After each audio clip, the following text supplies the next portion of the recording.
Each and every Monday is $9 Monday at WagerTalk.com. All daily picks packages are priced at only $9, including $40 5% best bets.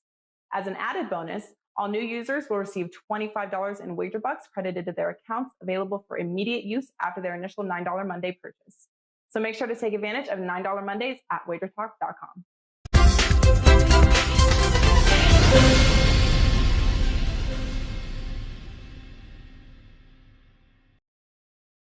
And we are off on this Monday, February the 15th. Welcome in. Time for another edition of the NBA Tip-Off Show, powered by WagerTalk.com. I'm Joe Ranieri, and we've got 7 total games in the association tonight. We're going to cover 4 of them for you right now over the next 28 minutes. We're going to talk Golden State, Cleveland, Heat, Clippers, Sixers, Jazz, Nets, Kings, in that order, and we're going to do it with 3 of the very best professional handicappers that this country has to offer. Starting at the top, the man with the orange. Is it orange? Is it yellow? I feel like I'm colorblind. I don't know. You look. Ski Prophet, everybody. Ski Prophet joining us there with some sort of hoodie going on there. Also, what a shock! I know this guy's wearing green because everything he owns is green. That would be Stevie in the middle. Merrill, 2 R's, 1 L. And the man picking up the rear there, he is the one and only Rob Vino, getting his rock salt and his shovel out, ready to go here in the next couple of days. He's going to be doing a lot of shoveling, handicapping a lot of basketball for you. So it's going to be a fun next couple of days. But tonight, there's some matchups we're really looking forward to. And before we get to our first one, our contrarian play, Ski, how was your weekend, my man? And what color is that shirt exactly? Yeah, I'm glad you have your contacts in today, Joe. You got to correct this orange. And this weekend, it wasn't that great for me as far as betting wise. I kind of went backwards a little bit, but new week, looking to try to make it up today. All right, let's do it. And how about it, Stevie Middle over here, 2 R's, 1 L. How was your weekend, my man? What do you got going on? $9 Monday at Wager Talk. What do you got going on?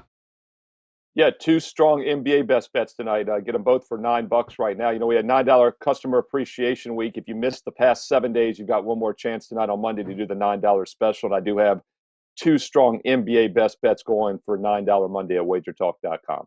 How strong are they? No, I'm only kidding. All right, Rob, you're up, my man. Talk to me, my man. What your weekend? You continue to crush it here in basketball. So how was the weekend, and what do you got going on tonight?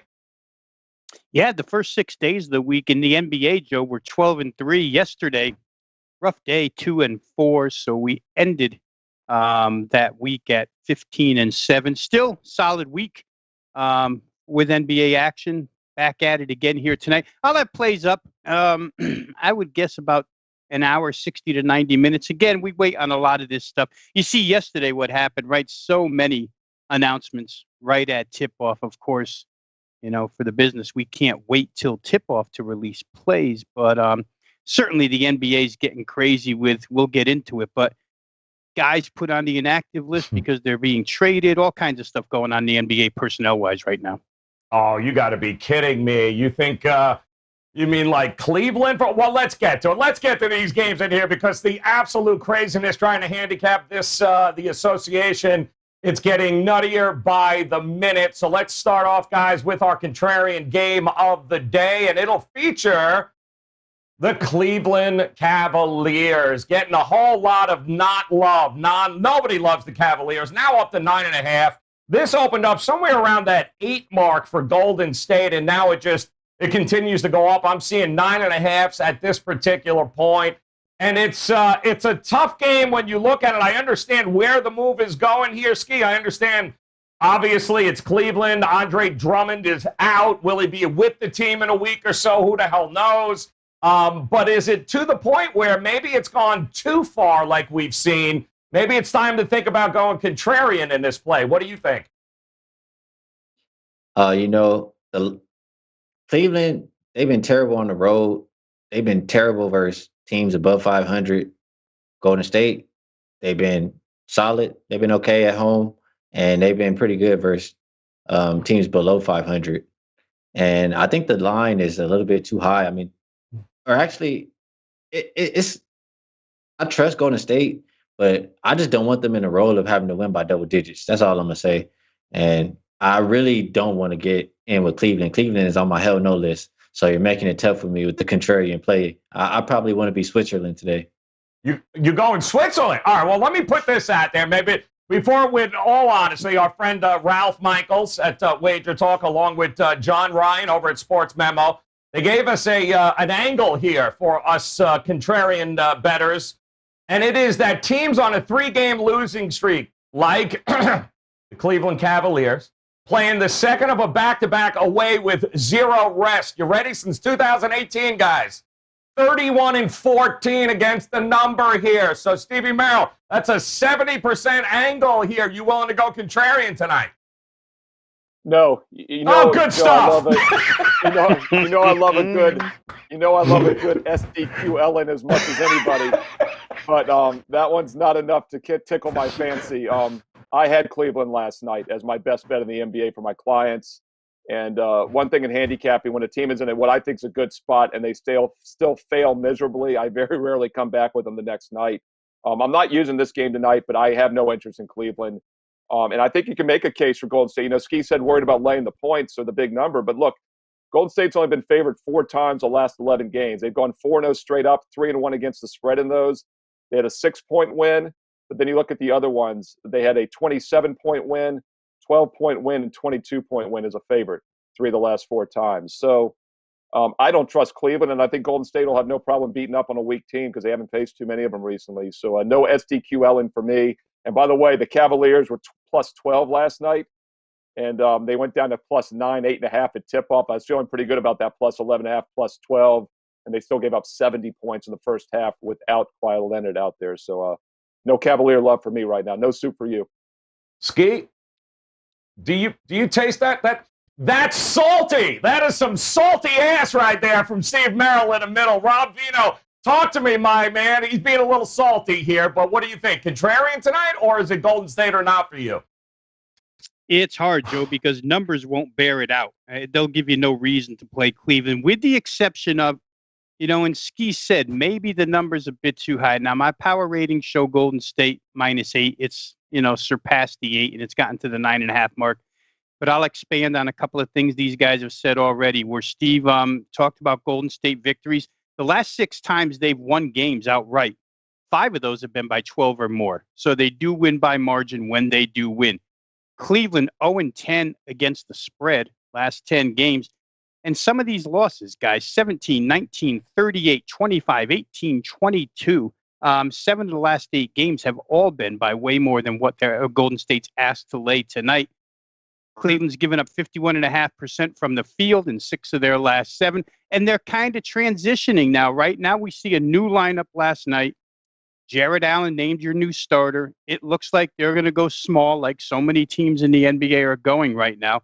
You'll have a matchup of 2 small teams because Golden State does not have a center healthy still. But, Joe, you were with me, or I was with you Friday on the Present Teddy show, and I built this beautiful case for Cleveland as a situational underdog against Portland in a back-to-back situation. And, I was never in that game. I was blown out from the get-go. So, tough to get me to Cleveland here. We'll see as they experiment with their new style, how things go. Maybe you just have to look at Cleveland the way we're looking at a lot of these small ball teams nowadays and play over the number. And Ski, there's a lot of salty ass going on in this show here today, but that's all right. We'll move on from Cleveland. We've said our piece. We gave you the SQLYC. Cleveland Cavaliers, though, are the contrarian game here. If you guys so decide that you want to go that route at 9.5, let's take a look at one of our featured games, which is going to be and listen, there is no shame in losing to the best team in the NBA. And you heard it here, Ski. I said it last week. You jumped down my throat. The Utah Jazz are the best team in the NBA, period. And the Miami Heat lost to them last night. And now they find themselves in a spot here. They're winners of 4 out of their last 5. Now they're going to take on the Clippers. And this game opens up at, 5.5 is what it was showing when it opened. We're looking at 220.5 also as an open. I'm seeing now, 3.5, if I'm not mistaken here, for the Clippers. That's probably because Kawhi Leonard was questionable. Weren't sure if he was going to be announced. 218 for a total. So, Stevie, I'm going to start with you here, my man. Miami, outside of that loss to Utah, and again, no shame there. They've been playing pretty good here, starting to get their groove back. Do you trust them in this spot on the road against the Clippers? Yeah, I mean, definitely can't fault anybody for losing to Utah right now. They've just been a machine. We keep talking about it here on the show. And if there was ever a spot where maybe you would fade Utah, it was this past Saturday night as they were coming off the big second time this season double-digit win over the Milwaukee Bucks. And then they were playing without rest. And they still go out there. They win by 18. They're up by 21 after the third quarter. So, we talk about trying not to catch a falling knife. That's usually teams on the decline. I guess this would be the opposite analogy. Don't try to catch a tossed knife because, the Utah Jazz are just in fuego right now, to say the least. So I don't read too much into Miami losing that game. The Heat had started to play better overall the past couple weeks. Them, along with the Toronto Raptors, have been the two biggest underperformers this year in the Eastern Conference. Yet Miami had gone 6-2 against the spread their previous 8 until that Utah loss. They'd also gone 6-2 straight up until that loss. So I think it's a good bounce back spot for the Miami Heat tonight. And this is a situation here where I don't mind fading the Clippers. As I mentioned, this is a Clipper team that I went against last night, was feeling pretty good about it when Kawhi was out, and teams often step up without their star player. I don't think they do it 2 nights in a row. And I think the situational setup now favors Miami against an LA team that's not rested. I'm still not seeing one way or the other Vino on Kawhi, but listen, Paul George being out has certainly given Lou Williams an opportunity to step up and get his shot back on. He's been phenomenal in the absence over the last week. So, I don't know. Kawhi, no Kawhi, how big of a difference does that make to you in this game? Well, it's interesting, Joe, because if I look at it from a totals perspective first, you got two teams playing totally different styles at this point in time. When you look at the Miami Heat, last 7 games, 5 of which they've scored 101 or less. I look at them and is it Pat Riley and Alonzo Mourning? Who are these guys? They've slowed the game down tempo wise, and they're playing kind of old style Miami Heat basketball. Last year when we were doing when the restart came, we're talking about the bubble and the playoffs, and I just had a standard line. I'd come on and say Miami will get to 106. They'll find a way to get to 106. That's not the way right now with this team. However, the Clippers are 7-1 over the number last 8 games. And as you mentioned, even without Paul George, they're finding ways to score points. They're finding ways to shoot well, 50% or better in 5 of the last 8. I think for Miami, despite the fact that they've won 4 out of 5, it's really difficult for them without Dragic and without Avery Bradley, 2 guards in that backcourt. Dragic may be a shade more important because he's been around, but Bradley's certainly a defensive guy. Situationally, I think you look Miami. Fundamentally, I think you look Clippers. So that kind of brings me to a crossroad, but I can really understand the move in the total down because I think Miami will find a way to slow this thing down a little bit and force LA into some tougher shots. So maybe slight lean under in this game. All right, slightly and under. I don't know, Ski. I feel like we might have a prop somewhere in here with you two coming, but when you look at this game here, Miami's had their problems scoring. A lot of injuries, not a really good rebounding team. How do you think they match up here tonight against the Clip? Well, it's a lot of things going on in this game for me. As far as the total goes, Rob kind of summed it up. I know these teams, when they meet, it usually goes under. It's went under 8 of the last 12, so maybe I'll look towards that way. I know they both don't play at a very fast pace.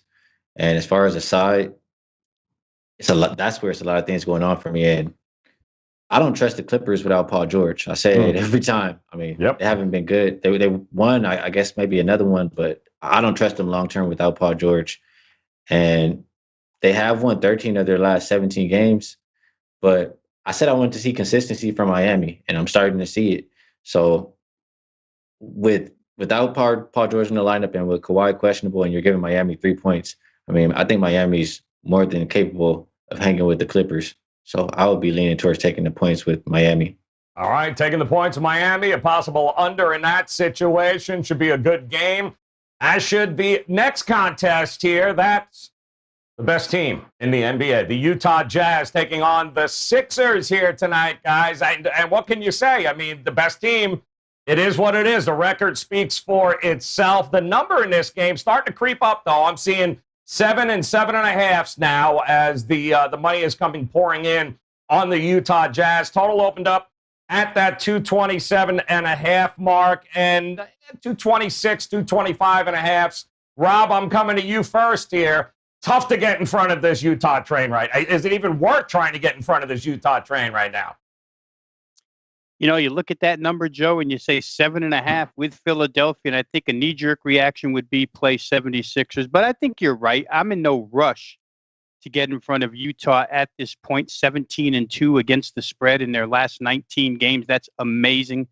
And you have the added matchup here of Rudy Gobert on Joel Embiid. So, you know, that Embiid stampede, so to speak, the way he's been going off on other opposing centers probably doesn't exist to that extent here in this game.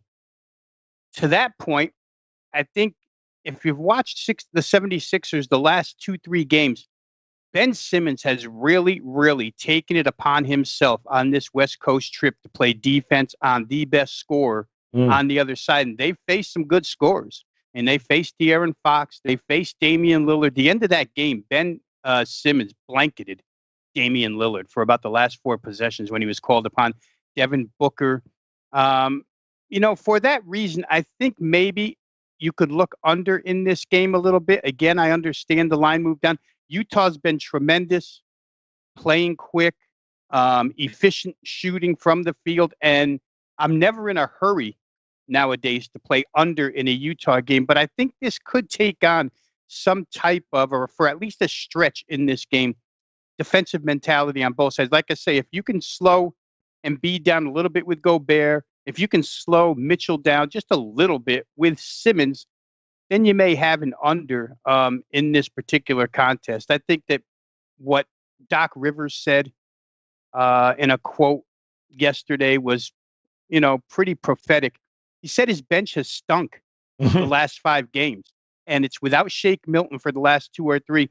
If your bench is lousy against Utah, whose bench has been outstanding, then you're in a little bit of trouble. And, hey, they haven't missed Mike Conley at all since he's been out. So, I don't know. I'm in no rush to play against Utah, but I do think maybe under this 225.5 might be worth a look. You know, Ski, ever since the season started, you've always been one to point out Philly on the road as a dog. It has not been very profitable to Philly backers here, but it has been profitable to back Utah at home in this spot. So how are you going to approach this game tonight? It's been profitable to back Utah, period. So, true. Any which way you want to do it. And yeah, Sixers on the road. I look at the Sixers versus 55% when teams are more on the road going back to last year. 3-17 straight up, 4-16 against the spread, and they're both 2-3 this year. So hasn't been where you want to be on the Sixers. They have been good versus competition this year. I'll say that they're 6-3 versus 55% when teams are better. And Jazz, they've been on a nice streak, but I look at who they've been playing this year. They're 3-3 versus 55% when teams are better. So I always say too, I got it from I think Teddy. I don't want to catch the falling knife. And Sixers, I know that their long-term have been bad on the road. So I'll lean towards Utah just for that reason. And as far as the total, I agree with Rob. I think it goes under. The number I have for this game is 223. And I think Sixers will play. I mean, they're going to dump it down to Embiid all game. That should chew up some clock. And I just think it'll be more of a, like Rob said, at some point in the game, I think we're going to get defense. I don't know exactly for how long, but I think both teams are really good defensive teams, and we'll see that tonight. Been a hell of a run there, Steve. Obviously, Embiid is a pretty important piece here. He is questionable still, but I don't know. Is this a knife you're willing to grab here? Yeah, I passed Ski that basketball on Friday's show to give him the extra shot, and now he gives Teddy credit for my line, the catch the falling knife. If Teddy told you that one, he definitely stole it from me, and he probably got it from Gabe Morency, because Morency wrote that line, by the way. But I actually stole that from my financial show, like on CNBC years ago. That's a financial analogy. When the stock market is tanking, you don't try to guess the bottom, catch the falling knife. But Ski, you did bring up a great point though about Utah. That 3-3 record is really important. And speaking of Morency, we were talking about the Jazz on Friday night's show. And I pointed out there that, look, if you look at their only loss during this span, it was against Denver on the road as a 3-point favorite. You go back, their only near cover during the span as well was they covered by a basket against Denver earlier in January. They really have not played many good teams since. They did beat Milwaukee. They beat Boston. That is impressive. But yeah, overall, it has not been murderer's row as far as the Class A opponents. I still want to see them play the LA teams, with the full lineup, the Clippers and the Lakers. We'll see what they can do. And keep in mind, they blew that 3-1 lead against Denver last year in the playoffs, and they have struggled with them in the 2 meetings here over the past month, even though they've been red hot. With that said, though, tonight's opponent is what we have to look at. Is Philadelphia one of those teams? I mean, on the surface, they could win the East. They're definitely a playoff caliber team. But I'm not going to get in front of this Utah bandwagon, especially the fact Philly has been a weaker road team the last couple of years, and Utah always has a very strong home court, especially with that thin air and altitude. I agree with Rob, though. I think the under is probably the way to play it. I mentioned this on Friday's show. It did not work out. The Milwaukee-Utah game still soared over. But the fact that Philly gave up 60% shooting 2 nights ago against Phoenix, I think they'll come with more defensive intensity tonight. So under 225.5 would be the way I would lean. Oh, go get the under. All right, good matchup there as well. We got one more game we want to get to before our buzzer beater best bets, but I do want to remind you guys it is $9 Mondays at WagerTalk.com right now. Best bets from these gentlemen up at WagerTalk.com, $9. Gotta love it. Great opportunity to make it a profitable Monday night. Head over there, visit Ski, visit Rob Vino, visit Steve Merrill, go to their pages, $9. That's right, best bets, $9 here on $9 Monday at WagerTalk.com. All right, we got one more overtime game here we're going to take a look at, and this should shock nobody that we're talking about the Brooklyn Nets and the Sacramento Kings. Now, interesting enough, this opened somewhere around the 237.5, 238. All the way up to 243, and it did it in a hurry. And Ski, I'll start with you because just when we thought Sacramento started to turn a corner, this week happened. They have been absolutely atrocious. Luke Walton's pulling everyone out of games. They're just a mess right now in Sacramento. They're playing the kind of defense that we were talking about a couple of weeks ago. I don't know what to make of this game, but is it too high now? Is this a situation where it's over or not for you in this game? Yeah, I'm not looking for an under. Sacramento's playing at the 5th fastest pace over the last 5 games. And just like you said, they went on a 3-game win streak or a 4-game win streak, and they're playing defense, and now they've lost 3 in a row. Defense went out the window. So direct correlation. And Brooklyn, we know they haven't been necessarily playing defense. And neither team is great defending the paint. They're both worst and second worst. Sacramento's not necessarily great defending the perimeter. And Brooklyn is the 3rd best 3-point shooting team. So I think there's going to be points in this game. It's points are nothing for me. Bagley listed as questionable. Fox is listed as active here. I don't think there's any, obviously no Durant here in this one, but how do you approach it here, Steve? Is it over or not for you in this one? How about a Stevie Merrill middle on this one? As you mentioned, Joe, it opened as low as 237.5. Other books opened 239. Some didn't get off till it was 241. Now it's 243. So I think this game could very well land in between, like it did a couple weeks ago. We did the show. We talked about this as our overtime 2 Friday nights ago, and it landed exactly 240 between the opening and closing lines. That line actually came down during the day. It went from 243 to 239. Brooklyn landed 240. This one is rising. I agree with Ski. It's over or past still with the Nets and the Kings until I see otherwise. But Brooklyn is still 2-2 over/under since that 16-1 run. So it does look like the odds makers are starting to catch up. Things are starting to slow down a bit. This one's been priced out. I did like the opener in the 230 range over, but not anymore at the 243. I'm going to call for a Stevie Merrill middle in this game. Oh, he's going middle there. Look at that. And Rob, I mean, we're talking about a 6-point swing here from the open in some places, and where is there any value in the under right now, according to what we're looking at in the market? Well, I think if you wanted to build the case, you could, at least stand upon 2 things here. Sacramento, for as much as they score and for as much as they allow, they haven't hit the 240 mark in their last 8 games. So there's a starting point if you want to say under. And then you have to include the fact that Kevin Durant is not involved in this game. The 3 of those guys on the floor is far different than 2. Not that Brooklyn's not capable of giving up 125 and scoring 125, but still without the rain, it's a little bit different. Glad that Kyrie took it upon himself to name James Harden the point guard on this team, but I don't know. They'll have to share some of those duties tonight. I would think that there'll be times when only one of them is on the floor here, and they'll be playing with, what's going to be a shortened rotation, right, without Durant. So I think that it probably is a little bit outpriced, Joe. I think that it's gone up too far at this point in time. But that being said, you're probably not likely to find me running out and playing under with these two teams involved. I wonder how hurt De'Aaron Fox really is. I mean, yesterday, right up until game time, he's a question mark, right? He goes out, he plays pretty well. But this is back-to-back, and I just wonder how effective he'll be in this instance. If he's less than 100%, maybe you do scoop by with an under. But, where Brooklyn's concerned, it's not something you run out and play right away. Yeah, it certainly didn't take long for it to shoot up there at 243 right now, guys, in a lot of places across the market. All right, it is time. That is right. Best bet time here, our buzzer beater section. We put 60 seconds on the clock. We give each of these guys the opportunity to break down a best bet in 60 seconds or do whatever the hell they want with the time. As long as they give us a best bet, we're good. So, Ski, we're going to leave you at point, man. You're going to start us up, man. Top of the key, 60 seconds, man. Where are you going with your buzzer beater tonight? Well, I'm going to go to the game.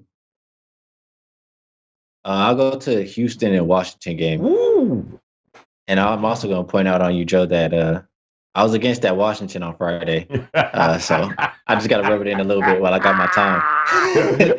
And for this game, usually when I look at these Wizards games, I'm like, it's no way. I think Wizards have an overtime team, but not so much lately. They're still playing that fast pace. Number one in pace over the last 5 games. Houston's pace not so fast, but both teams are worst and second worst offensive rated teams. The offense just hasn't been there. And I'm looking at 3-point percentage. It's mostly because they can't shoot. They're not shooting well. So Wizards have went under 6 of their last 7. Rockets have went under 5 of their last 7.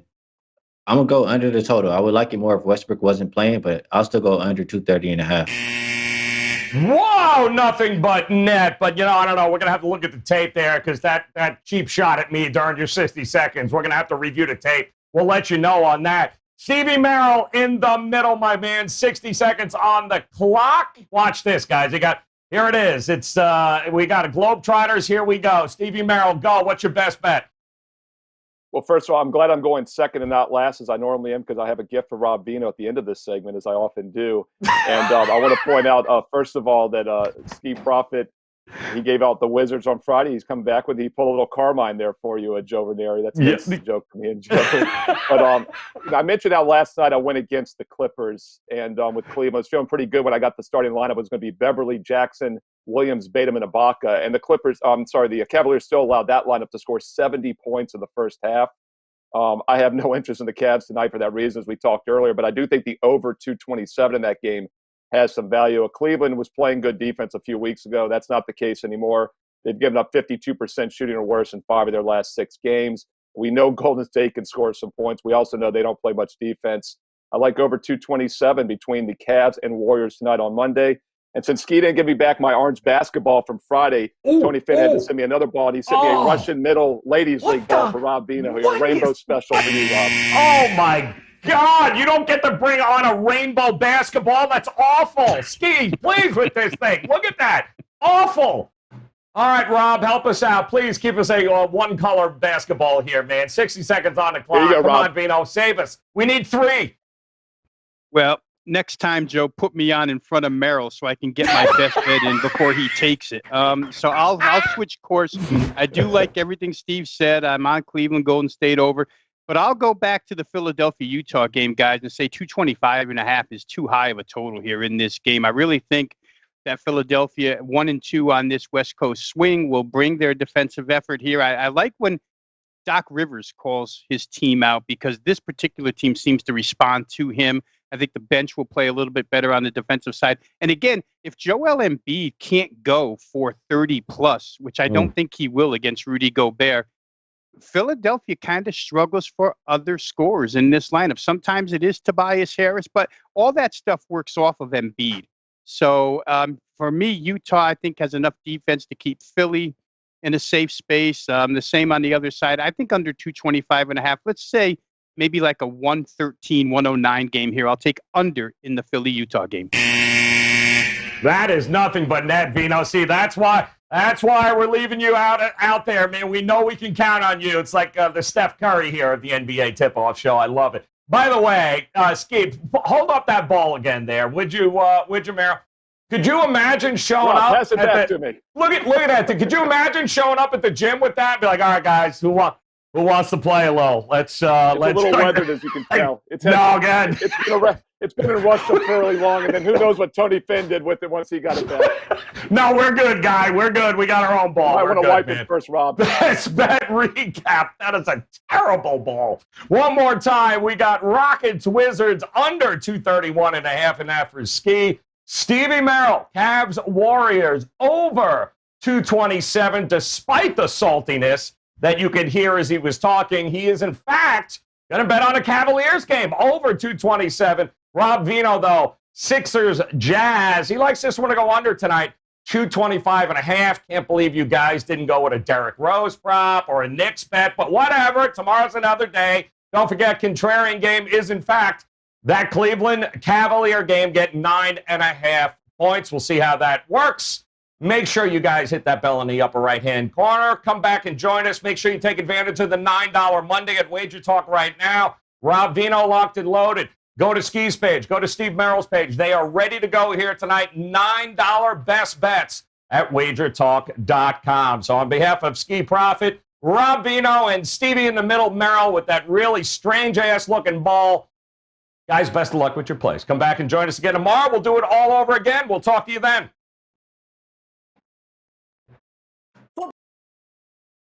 Football season is over, and on behalf of everyone at Wager Talk, we want to say thank you for the continued trust you put in our team of handicappers. Our